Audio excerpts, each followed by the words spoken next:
It's been a long time coming, but at last we arrived, the season finale of the iRacing Formula V Series week number 12 here at Oran Park. And what better place to end off the facility than at this beautiful defunct track down in Australia. Hello, one and all, and welcome to RaceSpotTV Friday Night Primetime. My name is Oran, and I've got Connor and Matt both inside me in the commentary box and working as technical director behind the cameras for tonight's presentation. So, the final race of the season. Since we started this off back on June 18th at Laguna Seca, we have seen racing aplenty, and boy, we've had some of the most exciting races in these slower cars that I have seen in a very long time. Hopefully, Connery, you can come on out here and end this season off on a high. Yep, that is certainly what we are all hoping for at this stage. It's been a very long time, actually, since I've commentated on one of these Friday Night Primetime broadcasts. Usually I'm the one behind the scenes pushing all the buttons, making things happen, and not usually on the mic. But we'll just have to continue with it as it is. Of course, Stefan unable to be here due to some technical problems that he has been having, so that's why I'm taking over now. But yes, the Formula V Series has been giving us some excitement over the tracks that we've had come and go already, but like you said, to finish off in a strong fashion here at Oran Park would be all that we really want to ask for. And it is, in fact, one of the shorter circuits we actually come to. You don't often see, a lot of facilities out here on the schedule where you can have sub 1 minute lap times. I know notable tracks where you can is, of course, the Summit Point Jefferson Circuit. Don't forget the Tsukuba 2000 shortened layout. This track is among the shorter ones, and I would honestly say, not necessarily because of track length, more because of the actual speed they can throw your way around this facility. We're not using the full version of Oran Park. We are using only the south layout. But that means, though, we are seeing sub 50-second lap times, which, correct me if I'm wrong, I believe that's the first time we've been seeing this all season long. Yeah, well, I mean, we got pretty close to that at Lime Rock Park, didn't we? Sort of on the order of a similar amount of time that these guys were taking around the circuit. But yeah, it is a very fast and furious lap here, and there's, well, not, well, a very significant braking zone here at this circuit, so it's maybe going to be a little bit tougher to try and head your way by on any of these cars competing here today. We've got 9 qualifiers at the moment. Sergio Jimenez, the bottom of that particular little grouping now, but able to improve his lap time as he heads his way across the line, goes up into what was briefly 8th place, but shuffled down to 9th as another qualifier comes through. But a notable absence here, Nolan. We have, of course, no Ade Copa Lopez. And that's, of course, been the big story so far all season long. Copa Lopez, week after week, has just been having these walk-away wins, apart from the more draft-heavy tracks. With Copa Lopez a no-show, though, in the season finale, this should mean it could be a much tighter race up at the front of this thing, especially when you take a look at the qualifying order. Of course, Christian Mansell and Ismael Basso, currently the 2 drivers to look at, and there's under a 1/10 of a second separated them, and I can't remember the last time I've seen something like that in one of these races. So it'll be entertaining, I think, to say the very least, especially in the early stints of this race. We've seen before that early race carnage is definitely something to watch out for, especially on more draft-dependent tracks like this one could prove to be. Yeah, it could well be. Qualifying is winding down, though, at the moment, and we're currently watching Ilya Yevestrin heads their way around right now, but yeah, they're completely done in terms of qualifying laps, so won't be able to improve on the starting position. We do have 2 cars that have not set themselves any qualifying time, and that's Robert Butler and Cale Murray in the 10 and 11 car respectively. So it's would you say it's kind of fitting that the 2 lowest iRating drivers in the field actually are not able to set a qualifying time? I'm not sure whether that's a sign or not. It's going to be interesting for sure. I know that, at least for Cale Murray, you know, both of his laps are invalidated, and Robert Butler, well, he only set 1 lap, but must have had to spend on the 2nd lap, as he has not set that 2nd lap time at the moment. So it's never a good sign, so to speak, when both of your qualifying laps end up, you know, on the worst end of things. But of course, it's also worth noting that it could end up playing out to their advantage. Early race dramas are definitely something to watch out for, you know, at shorter, faster tracks such as Oran Park. And that could prove useful if we get one of those big pileups, especially in the early stages. But with the standing starts, I don't know. These guys could find themselves instead caught with nowhere to go. They could, and we have seen the starts be an issue at a couple of venues so far this season, so maybe a little bit of chaos down in towards turn number 1, which is a very tricky turn number 1 here at Oran Park, but we'll see how the drivers deal with it. We do have to be conscious of the fact that this is indeed a rookie-level series, so not the creme de la creme of iRacing competition, but still some pretty high iRating guys in here, so there's no reason why they can't give us a good show like has happened at a few points during this season, but we'll just have to see how that initial run goes. And of course, we are at least getting, you know, the, so to speak, creme de la creme of at least the Formula V series.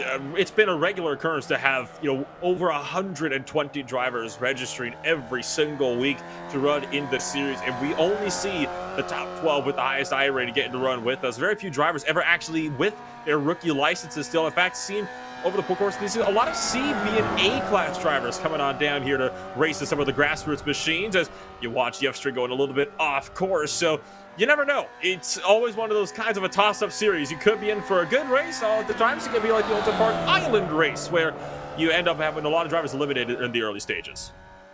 Could do, but qualifying is now winding down just that little bit, and well, we can get ourselves the starting grid here for the final round of the season at Oran Park here, Nolan. The season's flown by. It absolutely has, and hopefully we'll be able to end this season off on a high. So as we swing it down to the starting grid, it's Christian Mansell up there on pole position. Under a 1/10 of a second behind him is Ismael Basso with Max Goff down in 3rd place. Ilya Yevstrin is in 4th with Federico Castellari in 5th. And Connery Rafael Nunez rounds out the top half of the field. He does, and well, we head down to P number 7, Jorge Atada there in P7. I'm sorry about the pronunciation. Bill Thomas in P8 with Sergio Jimenez in P9, Terry McGrother in P10, and Robert Butler in P11. Cale Murray, those two drivers at the very back of the starting grid. Well, final row start for them due to not setting a qualifying time. So just waiting now on the final couple of drivers to grid on up. I believe we're waiting on 3 before we can get this final 12-minute race underway. Turn 1, you mentioned it being a very difficult section of the track. It doesn't help that it's almost a 180-degree corner and it's through a downhill braking zone that quickly sweeps back uphill through the valley. So you never quite know what you're going to get on a race start, especially on a track like this one, though, where you have one of those corners that's not necessarily a traditional turn 1. It's more just there to throw you onto the rest of the circuit. Yeah, absolutely. So, again, this is an interesting one. I don't think I've ever commentated on a race that is using this exact layout before, but it looks like most of the cars have taken themselves to the starting grid here, Nolan. Minimum 30 seconds away from green. We're just waiting for Robert Butler on the final row. Zone driver they're waiting on. You can probably hear it. A lot of the drivers already revving their engines. They are wanting to go. They don't want to necessarily wait around. Robert Butler, the driver that is kind of holding the field at the moment, but under 10 seconds to go before those lights turn on, and we get set to go racing for one more time in the iRacing Formula V Series. And right about there, the clock will expire. Robert Butler will be starting this race. Oh, does manage to get in right at the buzzer. So the revs start to build as we get set to go racing for the season finale.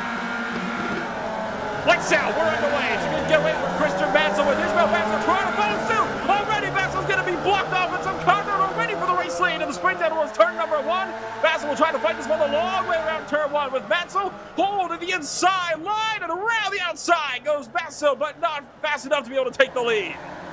Ivestrin also having troubles on the start there, didn't get away well at all from that standing start, got mugged by the field somewhat, still maintains in P3 though, as we head ourselves through towards the final couple of corners of the lap already as Ivestrin goes off the circuit. Here comes the run from Goff then, trying to challenge on the way down in towards the final turn now, and Max Goff up into P3 today, and well, Ivestrin, trouble on the initial start, trouble going towards the end of the lap now as well. Yevstrin's looking to fight back here as well for third place. Going to go back with the crossover out of the final corner. The run down through the man hairpin down for turn number 1 on the south layout. And Yevstrin has got more than enough space to be able to dive one up the inside and retake third. He'll do so nicely. Max Goff going to follow suit. See Castellari in pit road on the left side with timing screens. He did have a massive offbound as I was sliding into the barrier just from oversteering himself off. It was actually coming on up here at the corner. They're about to duck through at Momo Corner. Yeah, big trouble indeed, but it seems like we still have a decent little battle pack going on here behind Ivestrin, so it seems like Ivestrin's just holding others up a little bit. There's Basso in second place that just went a tad wide through the final corner. Ooh, was there a bit of contact with the outside wall there? I have to wonder for Max Goff, because Rafael Nunez now has a decent run down in towards T1. Just barely nicked it, Connery. It was not by much. He still is able to keep this one rolling, but that opened up the door for Rafael Nunez to go through, and the number 9 car easily is going to pick up the 4th position from Max Goff, who will be trying to run him down. And a spinner in behind, is that Jimenez? It is. Sergio Jimenez having troubles early on, and he'll find himself tumbling towards the rear end of the field. Let's take a look at what happened with Sergio then, as we will go on board with him. Issue down in towards turn 1, it seems. Also, you can see the characteristic smoke from these Formula Vs. That does happen in the real world. I thought that was a bug initially, but there we go. Oh, contact from behind, in fact. Yeah, that was from Terry McGruther, I believe you were saying. So, unfortunately, Jimenez, we ride on board looking from the rear. This is with the left rear tire. That was a bit of a... I have a feeling that McGruther just overshot his braking point a little bit there, and unfortunately Jimenez couldn't anticipate it, and he just ended up in the way. Yeah, simply not avoidable there for him, and that's, you're putting the trust in the driver behind you in that sort of situation not to run you over into the braking zone of turn 1, but unfortunately these things can and do happen. Still got this little train going on for P2 at the moment. Christian Mansell trying to break away at the front of the field at the moment and is doing an exemplary job at that as well for, well, basically 1.5 seconds ahead of everyone else at the moment. Max Goff and Rafael Nunes, they're still pretty close together at the very back of this train as we'll take the onboard here with that number 5.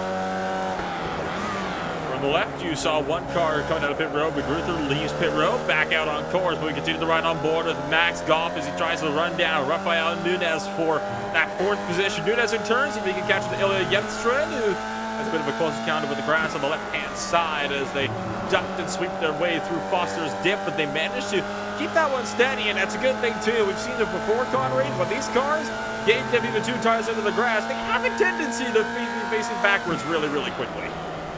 Yeah, you can just see Goff actually dealing with a little bit of turn-in oversteer on the way into the final corner there, which is definitely not ideal. They get the slipstream train going in towards turn number 1. You can see moving to the left, moving to the right, but again, having a look at this right now, a little bit of a situation just ahead of Goff here, a little bit further up the train between Yevstrin and Basso. But everything just maintaining and staying as it is for the moment, coming up towards, well, 7.5 minutes to go. 7.5 minutes down. These races, they honestly just fly by like you're standing still. Before you know it, you're at the end. But, hey, time flies when you're having fun out there. So this is all the battle here for 2nd, 3rd, 4th, and 5th. And you mentioned that Mansell has been breaking away. He's continuing to grow that gap. It's up to about 2 seconds now. In fact, just crossed that 2-second threshold. And no doubt this fighting that Basso's having to do to keep this field behind him is contributing to how Mansell has been able to pull away so well in this race. And see Yevstrin kind of leaning out to the left side of the track, or the right side of the track a little bit more. I think trying to diamond off these corners, get a better run on Basso, but just hasn't been able to do it. And it almost opened up the door for Nunes to try to go through. It did, didn't it? And but that's just the situation when you're in some of these trains sometimes. Someone makes a mistake, gets caught offline, all of a sudden the freight train really starts to come through on you, and there's sometimes, a lot of the time, nothing you can do about it. But everyone keeping in position for now through the final corner. Remember, these races are oh so short, so you don't have a lot of opportunities to try and promote your way through the field. But it looks like Yevstrin got a good run out of the final corner and now might be able to challenge Basso for P2. Coming down in towards turn number 1, looking to the outside. That lane is blocked by Basso as they will, well, maintain these positions down in towards turn number 1. But that was the first little look there from Yevstrin to try and get back by. And no doubt will not be the only look. I imagine that Yevstrin will be trying to pressure Basso as much as he can throughout the remaining 6 minutes of the race. Halfway through already. Like I was saying, these races, they just fly by like standing still. Take a ride on board here with Ilya Yevstrin as he tries to run down Basso, avoids the cloud of smoke being tossed up from the number 1 machine out of that exhaust pipe, and doesn't have to worry about Rafael Nunes behind, because every time Yevstrin's been swinging a bit wide through turn 1 to, you'll see they can maybe diamond off the corner to get a run on Basso. It opens up the door a little bit more for Nunes as you're going to watch Yevstrin once again trying to fight the outside. Oh, no, and he gets turned by Nunes down into turn number 1. I could see that happening a mile ago, and they're still running into each other, Connery. I have got to imagine that is Nunes expressing a bit of displeasure. What were you saying about Yevstrin not having to worry about Nunes behind him? I think he kind of had to on the way into turn number 1 this time. Let's take another look at it, because obviously we're on the onboard at this point. There's the lunge, and there's the contact by Nunes. And, well, let's get Nunes' view from the onboard, shall we? Take a ride on board with Nunes, and he just tried, I think, to look to the inside as Yevstrin swings out wide. Starts to cut in, though, and whether the gap was there is a little bit up for debate, but you can see Nunes. Yevstrin's going to try to come across as Nunes comes back on, and then, unfortunately, Nunes just tries to, full throttle it through him, and I'm going to be honest, that was a little bit silly from those two drivers. I mean, I understand, emotions run high, but, I mean, at least let the other guy get going, right? Yeah, in the end, they kind of just, well, they've kind of ruining each other's races there to try and get back into things. It does result in, though, the closest major battle at the moment is the battle for P4 between Robert Butler and Bill Thomas now, but even that is about 0.7 of a second apart for the moment. There is something a little closer if you look further back, though, and that's Evestrian, who we just saw in that incident, trying to fend off Jorge Ataide there in the number 6 car. So not the greatest day for Evestrian, and well, we saw that since the very start, not getting a good getaway and then having an incident towards the end of lap number 1, or rather having an off towards the end of lap number 1, and it hasn't improved from there. It's gone the opposite way. You saw Ataide taking a bit of an interesting line into turn 1, shall we say, and that one really close. I think he's just trying to run a clean race at the moment. Here's the look out to the battle for 4th.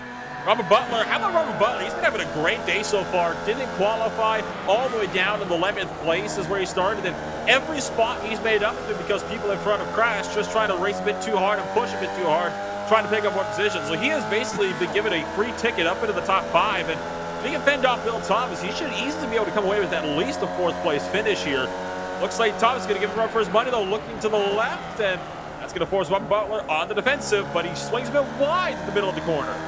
Yeah, he was committed towards the inside line there, and well, had to get that car slowed down, but not slow down too much so that Bill Thomas was able to get the momentum around the outside at turn number 1. Such a tricky defense coming down into there as they head their way through. They cut out the vast majority of the full layout of this circuit through this S's section towards the end of the lap, and now Bill Thomas looking to size up for another run in towards turn through the final turn. But look at the problems there from Butler. Just a scruffy corner entry turns into a slow and scruffy exit, and now Bill Thomas is able to challenge down the inside. Oh, and coming across is Robert Butler, nearly wipes out Thomas. Thought they were about to bang wheels, and a bit of a clumsy block, shall we say, from Robert Butler. It is going to, I guess, get the job done, though, as Bill Thomas backs out. Is going to kind of back that one out, but that was interesting on the defensive tactics. I've seen, blocks before, but I've never seen a block when they're already fully alongside you. That's a new one for me. Yeah, it's a little bit of a statement to make, I guess I'll say, to do something like that, try and squeeze the other driver. Of course, not something that we would like to see, but fortunately there wasn't any contact between these two. And I think part 2 of this might be on, Nolan, because it looks like Thomas has gotten himself a good slipstream behind Butler here. Unfortunately, make a block like that, it only makes them go further. You can see Thomas wanting to apply the pressure, and that does force Butler wide. Robert Butler overshoots turn 1, and that opens up the door wide for Bill Thomas to sweep through. Still side by side of dead heat out through Foster's, and let's try to see if we can maybe pick this one up through turn number 4. Comes across, wheel-to-wheel contact, sends Butler off into the gravel. Still going to be at least one lap to go between these guys, so I guess this is where it's at least if you're wanting to see some fighting here at the end of this race. Butler trying to weave all over the circuit, taking the big wide arc in towards the final turn. It'll give him the speed and the run off as well. 34 seconds as they head their way across the line. They almost bang wheels again. I'm calling it now. This is not going to end well. One of these drivers is going to end up somewhere into a tire bearing willing to bet. Robert Butler driving aggressively on the defensive. I've never really heard of an aggressive defense before, but Robert Butler managed to put new definitions on things now. We look up to Christian Mansell, who has just torn away with this race ever since this thing has started off. And coming through that final corner, I believe he might just be able to find himself a race win. Out of the final corner, Christian Mansell will win the season finale. And let's look back at that battle for P4 because they are heading their way up through the final corner now as well. Let's take the chopper look from up above, but I think Robert Butler might just have the legs to be able to get to the line before Bill Thomas can do anything. So that's P4 for Butler. That is as close as you like across the line, but unfortunately Bill Thomas not able to get there for him. And fortunately for Butler, he was able to hold on. And with that, with the cars, rest of them starting to trickle themselves across the line right now, that's going to be the Formula V season done. Done and dusted for the iRacing Formula V Series. The last 2 cars come across the line. Let's take a look at your official post-race results for the season finale here at Oran Park. It's Christian Mansell to take a well-deserved victory with Ismael Basso going to be finishing just behind the hometown hero by 4 seconds, with Max Goff rounding out the podium. 2 more Englishmen bring up 4th and 5th place, with Butler and Bill Thomas finishing just 2/10 apart, with respectively. Cale Murray rounds out the top half of the field down in 6th place, Connery. It does, and well, 20 seconds behind Rafael Nunes, involved in that incident with the person behind him, Ilya Vestrin, of course, in the middle portions of the race. 9th to Jorge, I can't say the name, I'm sorry, to the number 6 car, number 9, P number 9 for him, as Sergio Jimenez in P10 here today. Then the rest of the runners, Federico Castorari and Terry McGraw for P11 and 12 respectively at the end of the day. And of course, like I said, at the end of the season, we've got round number 12 in the books here, Nolan, and well, what a good season it's been. It has been a good one. It's been a remarkably entertaining season, I think it's worth noting. I mean, you've had some races that I think you can definitely say there have been races better than others, but overall, there have been a heck of a lot more highs this year than there have been lows. And honestly, it's been a perfect debut for the Formula V, and I have a feeling they are big things for this car coming forward. I think so too, but of course, you know, with Friday Primetime, we don't do the same season back to back, and of course, we might have something a little bit different planned for Friday nights on after week 13 in the new season, because it might not necessarily be called Friday Primetime. So stay posted for that. I guess you'll know a lot more information in the coming week or two, but that's the situation, Nolan, and even you don't know. Even I don't know. You get all these very interesting little secrets that you guys tend to keep. I need to make sure I can maybe bribe my way into that inner circle. We'll see. We'll see in the future. But for now, though, that's been what has been another thrilling season of RaceSpotTV Friday Night Primetime. Hopefully, we'll be back with more racing action after week 13 here on Friday nights. What exactly will be happening? Well, that remains to be seen, but that will be announced within the next 2 weeks. I'm Manola Red Bull with Conrad Maddock down behind the cameras, and once again, Conrad doing a great job as always as technical director down behind the cameras. We want to thank everybody that has joined us for what has been a great season for the iRacing Formula V Series. We'll see you all next time.